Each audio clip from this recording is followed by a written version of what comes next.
नमस्कार दोस्तों, रिंकू सिंह राही का नाम तो आपने सुना ही होगा। उत्तर प्रदेश के आईएएस अधिकारी हैं। पहले वो उत्तर प्रदेश की जो पीसीएस है उसमें अधिकारी थे। 2004 में वो पीसीएस में आए और 100 करोड़ का उन्होंने कहते हैं कि छात्रवृत्ति घोटाला, पेंशन घोटाला वहाँ पे एक्सपोज किया। इसके बाद जो नेक्सस था जो घोटालेबाजों का, उसने उनको 7 गोलियाँ मारी। 2 गोलियाँ तो उनके चेहरे पे लगी। खैर वो बच गए। 2022 में वो आईएएस बने थे और अब उनको किसी विवाद के चलते किसी ऐसे पद पे बिठा दिया गया जहाँ पे उनको सिर्फ नौकरी पीटनी है। और जो काम करने वाले लोग होते हैं उनके साथ ये दिक्कत होती है कि वो नौकरी पीटने के लिए सेवा में आए नहीं होते हैं। तो उन्होंने अपने आईएएस पद से इस्तीफ़ा दिया है और कहा है कि मुझे वापस पीसीएस में भेज दो जहाँ पे मैं काम कर सकूं। अब रिंकू सिंह राही पे हम बातें करेंगे, 2-4 दिन करेंगे, 10-20 दिन करेंगे, लेकिन देश में समस्याएं इतनी ज़्यादा हैं कि हम किसी एक विषय पे कभी टिक ही नहीं सकते या उस पर बात ही नहीं कर सकते, क्योंकि ज़िंदगी बहुत तेज़ी से भागती चली जा रही है। और इसी भागती दौड़ती ज़िंदगी में रिंकू सिंह राही एक दिन भुला दिए जाएंगे।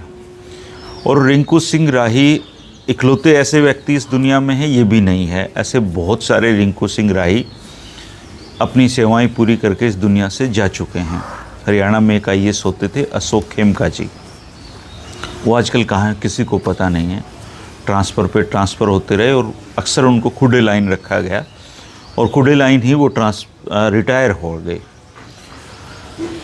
नौकरी कई बार इसलिए करनी पड़ती है क्योंकि पारिवारिक जिम्मेदारियां होती हैं, उनको निभाना होता है, तो आप खुडे लाइन रह के भी आपको काम करना होता है। रिंकू सिंह राही के पास एक ऑप्शन था कि वो वापस पीसीएस में जाएं, तो उन्होंने वो ऑप्शन चूज किया है। लेकिन सच्चाई ये है कि रिंकू सिंह राही हों या दूसरे इनके जैसे लोग हों, ईमानदार लोगों की भारत में सिर्फ बातें होती हैं, ईमानदार लोगों की ज़रूरत यहाँ पे नहीं है। समाज में ऐसे बहुत सारे लोग आपको मिलेंगे जो कहेंगे कि आटे में नमक तो चल जाता है। धीरे धीरे हमने आटे में नमक की जगह पूरा आटा ही निगलना शुरू कर दिया और नमक नमक हमारी सोसाइटी में बचा है। आज हालात ये है कि ईमानदार केवल वही है जिसको बेईमानी करने का मौका नहीं मिलता है। और इसी बीच में कोई एक रिंकू सिंह हमें दिखता है तो हमारी उम्मीदें बढ़ जाती हैं। हमें लगता है कि अरे अभी तो कोई तो बचा है इस दुनिया में जो सिस्टम से पंगा ले सकता है, सिस्टम के सामने चट्टान की तरह खड़ा हो जाता है। लेकिन सच्चाई ये है कि ईमानदार आदमी को समाज, सिस्टम तो छोड़िए, उसके अपने परिवार के लोग भी पसंद नहीं करते, उनसे भी उनको संघर्ष करना पड़ता है। डॉक्टर सतीश त्यागी जी बिजनौर के रहने वाले हैं मूल रूप से। आप अक्सर हमारे साथ उनके साथ चर्चाएँ सुनते हैं। वो बताते हैं कि उनके गांव में 2 सगे भाई थे। एक भाई, दोनों पुलिस में लगे दिल्ली में आके, और एक भाई ने तो बहुत अकूत संपत्ति बनाई, बहुत पैसा कमाया, गांव में ज़मीनें खरीदी, कोठियां खड़ी कर ली। और जो दूसरा भाई हैं, वो दूसरे भाई ने साइकिल पे चला, ईमानदारी से अपनी नौकरी की, एक पैसा भी ज़िंदगी में रिश्वत का नहीं लिया। रिटायरमेंट के बाद गाँव के पैतृक ज़मीन में आके रहने लगे।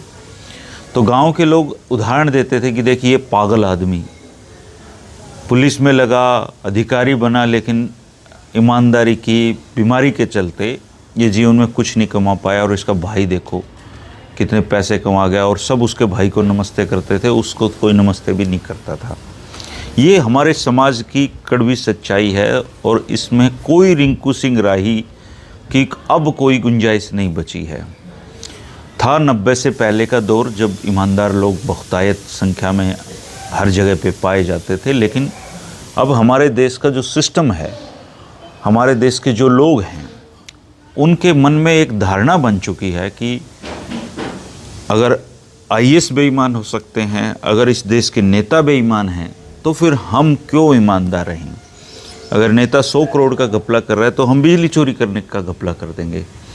और हम इस मौके की ताक में रहते हैं कि कब हमें पैसे कमाने का अवसर मिले, चाहे वो रास्ता सही है चाहे वो रास्ता गलत है। अब इससे कोई सरोकार इस देश के लोगों को है नहीं। इसलिए आप देखिए हमारे पड़ोस के जो देश हैं। चाइना हमसे 2 साल बाद आज़ाद हुआ, आज चाइना कहाँ जा रहा है? वहाँ बेईमानी का कॉन्सेप्ट ही नहीं है। वहाँ अगर कोई बेईमानी कर भी दे अपनी जिम्मेदारी के पद पर रहते हुए तो सीधा उसको फांसी होती है।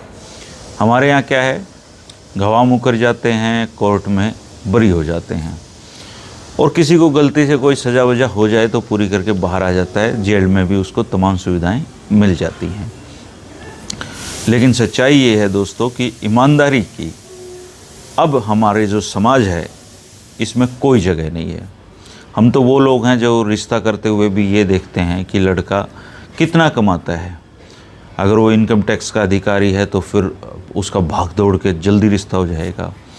वो दहेज में कुछ मांगेगा तो हम दहेज में भी उसको कुछ भी दे देंगे। तो हम जब एक ऐसा समाज जो अपनी बेटी का रिश्ता तय करते हुए भी ये देखता है कि सामने से धन कितना आ रहा है, तो उस समाज में फिर ईमानदारी की या रिंकू सिंह राही की कोई गुंजाइश नहीं है। इवन अब तो भारत में जो सरकार है इसको एक कानून लाना चाहिए कि ये जो बेईमानी है इसको लीगलाइज कर दो। हर काम की आप एक फ़ीस रख दो और कि आपको इतने दिन में ये जल्दी कराना है, तुरंत कराना तो इसकी इतनी फ़ीस है, और अगर आपको इधर आराम से कराना है सरकारी तरीके से तो उसके लिए आपको ये प्रोसेस है। और आप ये देखिए कि हमारा जो पेट है वो कभी नहीं भरता है। अमीर अमीर होते जा रहे हैं और गरीब गरीब होते जा रहे हैं। आने वाले समय में भारत में केवल 2 क्लास बचेंगी, या तो अमीर लोग बचेंगे या गरीब लोग बचेंगे, क्योंकि ये जो मिडिल क्लास है ये रिश्वत दे दे के इनका पैसा उद्योगपतियों और ब्यूरोक्रेट की जेब में जाता रहेगा, और एक टाइम पे हम कैटल क्लास जिसको बोलते हैं उसमें ये भारत तब्दील हो जाएगा और ये लोग अमीर होते जाएंगे। अब ऐसा है कि ईमानदार अधिकारी नहीं है, ऐसा भी नहीं है। ईमानदार अधिकारी हैं, लेकिन ईमानदार अधिकारियों की जगह एक ऐसी जगह पे होती है, ऐसे ऑफिस में उनकी पोस्टिंग कर दी जाती है जहाँ पे उसको कोई काम ही नहीं होता और वो आराम से कुड़ता चिढ़ता अपनी नौकरी पूरी कर जाता है। भारत में आपको एक भी ऐसा उदाहरण नहीं मिलेगा कि बाप ने रिश्वत ले ली हो और बच्चों ने उसको घर से निकाल दिया हो। कोई धन आ रहा है, किसी तरीके से आ रहा है, हम उसको स्वीकार करते चले जाते हैं, और इस वजह से भारत में करप्शन बढ़ता जा रहा है। करप्शन का जो गुण है उसने हमारे देश को अंदर से बिल्कुल खोखला कर दिया है, और उस खोखलेपन में बस सिर्फ एक ढांचा बचा है। किसी भी दिन ये भरभरा के गिर जाएगा और उस दिन फिर तबाही होती है। लेकिन अच्छा लगता है कोई हमारे बीच में से कोई एक रिंकू सिंह राही कभी कभी चर्चा में आ जाता है, तो हमें भी ये गुमान होता है कि अभी सब कुछ ख़त्म नहीं हुआ है, कुछ बचा हुआ है। सच्चाई में बचा हुआ है सिर्फ ढांचा और ये कहानियाँ कि भारत ईमानदार लोगों का एक देश होता था। अब कुछ भी नहीं है, और सच्चाई ये है कि ना ईमानदारी की अब ज़रूरत, ना ईमानदारी कभी किताबों में पढ़ाई जाती है, ना ईमानदारी की यहाँ पे कोई कदर है।